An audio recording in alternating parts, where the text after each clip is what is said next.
So long as AD can come back this year at some point, let's say a month from now, as you said yesterday, this can be very good. This will be very good for LeBron James and the Lakers. Because, Stephen A., every season, remember Game 1 against the Clippers last year? Remember those early season struggles in Miami and then later Cleveland? Every year, LeBron James, who's in the finals every season, has to figure out how to lead a group of guys to the promised land.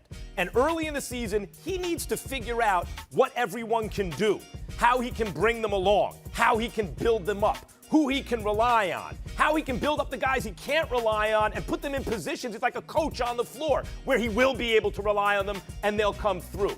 With Anthony Davis, that really masks a lot of things. If you have LeBron and AD, that will mask a lot of things on any team.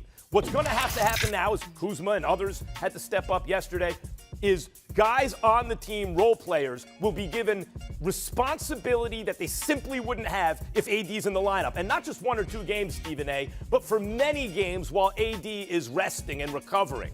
And that will build the team up so that when AD comes back, they are more equipped to deal with the playoffs than they would have been otherwise. I think this will turn out to be a good thing for the Lakers, provided AD comes back.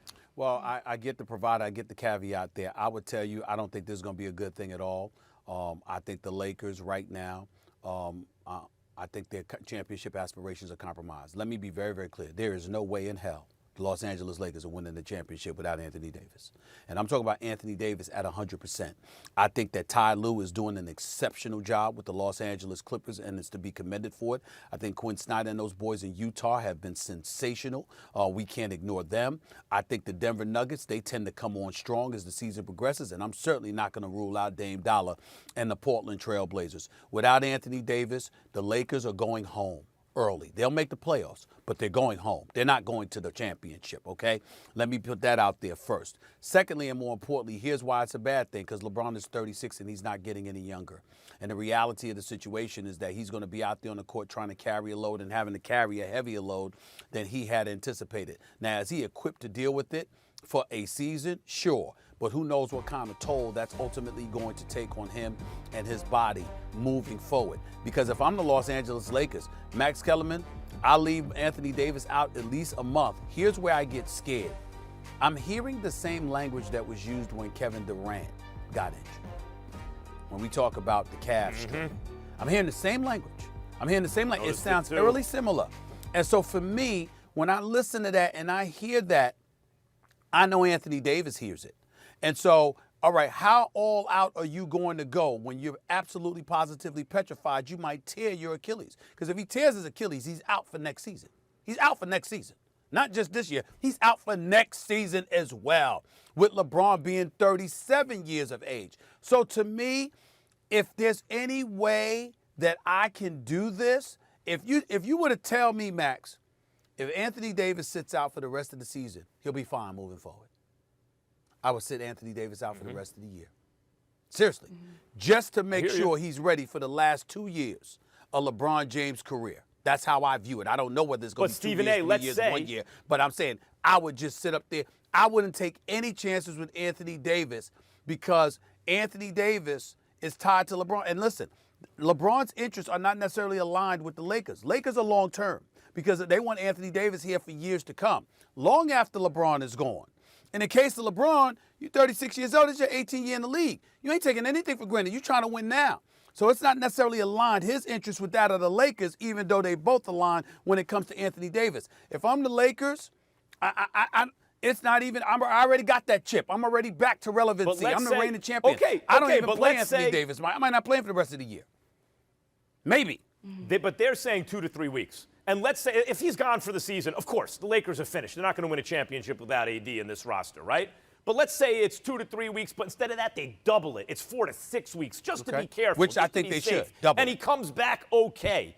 Then you have guys on this roster like Taylor Horton Tucker. Remember what he was doing in the preseason? You have guys like Caruso who've played beyond where people thought they could play, KCP, et cetera, et cetera. The point is, if LeBron is able to build those guys up and find dimensions in their game that they're not normally called upon to put forth, and gets that group of guys going, when AD comes back, it will be more likely, not less, that the Lakers repeat. Okay. Charlie, we're going to end this segment this way. Max, allow me to end the segment this way. If Anthony Davis is any less than 85%, there is no way in hell the Lakers are winning the championship. I promise you that. Yep. Now, you can debate whether they come out of the West or not, and I don't think they'll do that. But they damn sure ain't beating the Brooklyn Nets, who I believe is going to the finals. They ain't beating Brooklyn with that offensive firepower unless Anthony Davis is at least 85%. LeBron's and everybody else is at 100%. There is no way in hell. Might not get by the Clippers, the Jazz, or the Nuggets. Let me be very clear about that. Let me be very clear. I'm looking towards the future. Because, I mean, he deserves a technical foul for that, personally. I mean, that's just my personal opinion. I just want to throw that out there. He makes a lot of money. He can dress better than he dresses. Having said all of that, he's a hell of a player. He goes after it. I got a lot of respect for Montrezl Harrell, and he's absolutely right on this as well. It's gotten to the point where it's just too damn ridiculous. Let me tell the NBA something. I love the NBA. I've been associated with the NBA for a quarter century. I love this league. I care about it. And one of the biggest reasons that I care about it is that they've almost never failed to give the fans what we want to see. And they haven't robbed us of things that we haven't wanted to see. And this has gotten a bit excessive. When you are getting technical fouls for screaming and one, when you two are just jobbing at one another, and that's all, but ain't no fists being thrown or anything like that. I totally understand the notion. You don't wait for something bad to happen to sort of cut it off at the path. But these guys, give them credit for being the responsible individuals that they are, while also being highly competitive. If they want to talk junk to one another, let them talk junk to one another. When Damian Lillard hits a game-winning shot and waves goodbye to Russell Westbrook and Paul George when they were in Oklahoma City, what are you going to do? Stop the game and call them to the line and give them a technical foul because he waved goodbye to them? What are we doing here? The fact of the matter is that Devin Booker's on the floor the other night. The Phoenix Suns haven't been relevant in years. Monty Williams is doing a hell of a job. They're 15-3 in their last 18 games. They're the number 2 seed in the Western Conference. They're going up against the Los Angeles Lakers and LeBron James. And their star gets ejected for what? For what? You got Donovan Mitchell last night in Philadelphia. You know, you making calls all over the place that they got question marks about. You're going to throw him out of the game in overtime? You're literally going to impact the game by throwing out the star in overtime. That's no regard for the fans. Let's just call it what it is. That's no regard for the fans. And yes, they're not in attendance right now because of COVID-19, but they're watching the games at home. It was important for you to make sure you had at least a 70-game season, as Max Kellerman has pointed out on several occasions, so you can make sure you get your local dollars, your local television revenue. That means you want people to watch in their locales, in their specific local locations. That's what you wanted to do. If you're the Phoenix Suns, if you're the Phoenix market, yes, you ended up winning the game. But that ain't the point. What if you had lost? Why would you sit up there and throw Devin Booker out over something so innocuous? It's gotten to a point now where the officials, and I speak to officials, and I know a few of them, and I do understand that some players go overboard, that players are not totally innocent here. Some of the things that they say to these guys, particularly with the money that they're getting paid these days, they don't give a damn about the fines. It doesn't affect them. They think they can say anything they want to officials from time to time. I get it. I understand it. But at the end of the day, you ain't the game. You're a part of the game. The players are the primary commodities in the game. And if you're a fan and you're watching, we want to see them play. We want to see them play. We don't want them getting ejected because you as the official had an attitude. We don't want them getting ejected because you a bit salty after you woke up on this side of the bed today. We don't want to see them getting ejected and don't comprehend as to why that is because they whispered something in your face or whatever the case may be. We're watching to see them play. And you are taking that away from us with the excessive amount of officiating, the foul called, the technical fouls handed out. You are robbing the fan when you do that. It needs to stop. They need to get thicker skin. That's what officiating is all about.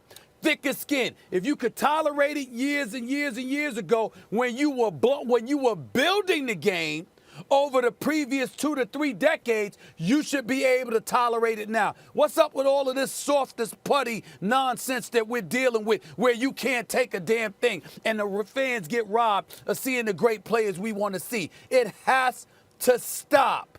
Find a way to keep them on the court so we can watch them play.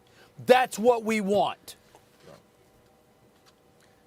I co-sign that general sentiment. Everyone's too thin-skinned. I co-sign that general sentiment. And NBA officials are throwing players out of game for stuff that does not rise to that level, in my opinion, although you don't know exactly what they said most of the time. But let's take this on a case-by-case basis. Devin Booker got thrown out the other day. That seemed very quick to me, and ticky-tack.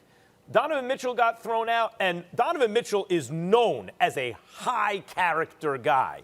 But even high-character guys have bad nights. And he had played well, and his team was winning, and then down the stretch in the fourth quarter, he got locked up, made a lot of bad decisions on offense, and it cost his team, and they wound up going into overtime and losing. He gets thrown out of the game, but he's consistently, it's not like it's just one incident. He's being demonstrative. I understand that a little bit more.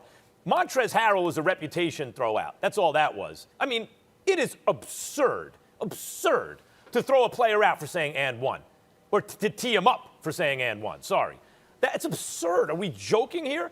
But Montrezl Harrell has a rep because he's an instigator and he's a dude who plays, a little psychological warfare on the court. That goes for opponents, that goes for officials, so his reputation preceded him, and he got a quick one. But it's not an excuse. You can't, to tee a guy up for saying and one is a mockery of what an official is supposed to do. But Montrezl Harrell, that's the price you pay for being that kind of an antagonist on the court. So I'd say Devin Booker, no good.